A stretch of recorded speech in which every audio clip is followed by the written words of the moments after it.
Okay, so the what's going to be following here is a voice clip of Danielle Smith talking about um, Mark Carney and PP in the next election. Let's see what she has to say.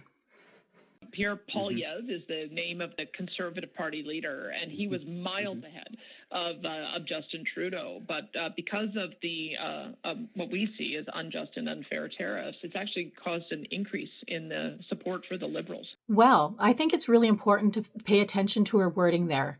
She didn't say that the tariffs were unjust and unprovoked. She said very specifically that we see them as unjust and unprovoked. No, it's not a perception thing, Danielle Smith. They are unjust and unprovoked. Period. End of story. Let's see what else she has to say. And so that's what I fear, is that the longer this dispute goes on, politicians posture, and it seems to be benefiting the Liberals right now. So I would hope that we could put things on pause, is what I've told administration officials. Let's just put things on pause so we can get through an election. Let's have the best person at the table make the argument for how they would deal with it. And I think that's Pierre Poilievre. So what I'm hearing is that she has talked again to people in the Trump administration and asked them to not do anything for now. Again, undermining our democracy and undermining our current prime minister. She is basically implying that our current prime minister, Mark Carney, is not good enough to have these conversations with. And that is a dangerous thing to be saying at a time when we are in an economic crisis because of everything going on. And of course, she endorses Pierre Poilievre. Not shocking at all. Let's see what else she has to say. I do agree with you that if we do have Pierre as our prime minister, then I think that there's a number of things that we could do together. Pierre believes in development. He believes in low cost energy. He believes that we need to have low taxes.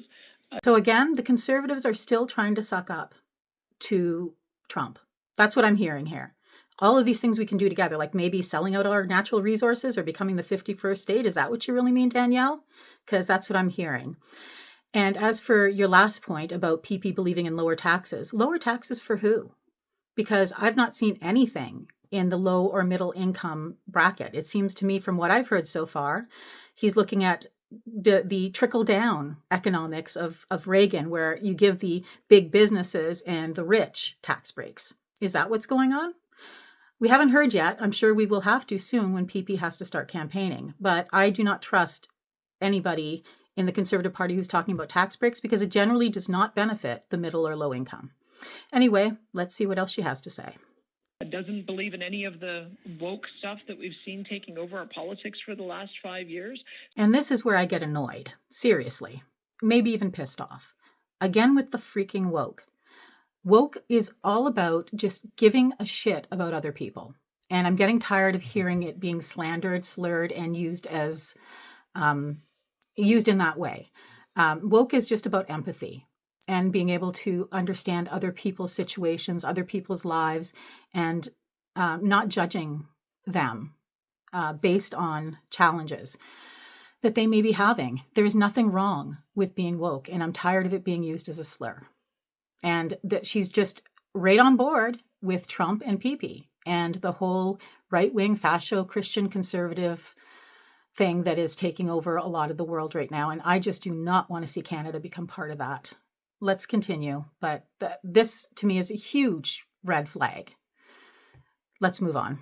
So I would think that there's probably still always going to be areas that are skirmishes or disputes about particular industries when it comes to the border. But I would say on balance, the perspective that Pierre would bring would be very much in sync with, I think, where the new direction in America. And I think we'd have a... You hear that? Danielle Smith wants us to be in sync with what's going on in America right now. Is that really what you want? Because that's what she represents and that's what PP represents, is going along with this right-wing, radical, fascio-Christian state. And I want no part of that. I want my sovereignty. I want my country. I'm getting tired, but I think she's got a little more to say. Let's see what it is.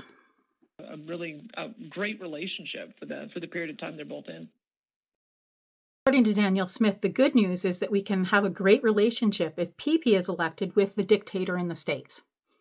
So she's pretty much admitting that he's the one that Trump wants to work for, even though She mentioned at some point that that he had endorsed Carney, which we all know was a ridiculous fake endorsement. He stuttered twice. He could barely even get it out.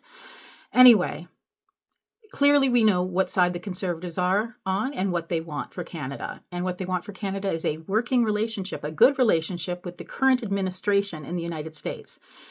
And what I see in the United States is a country that does not respect our sovereignty, does not respect us as people. It calls us nasty, which, again, I kind of take as a compliment considering the other people Trump has called nasty recently. Anyway, I don't want any part of this right-wing fascio-Christian bullshit right now, and I'm hoping that you guys feel the same. Carney 2025. He's the one. And smartvoting.ca, check it out, because it's possible that in your riding, the NDP may be a better choice if you want to vote left. So please check out smartvoting.ca. Thanks so much for listening, and take care. And as always, thanks. Like, follow, and share.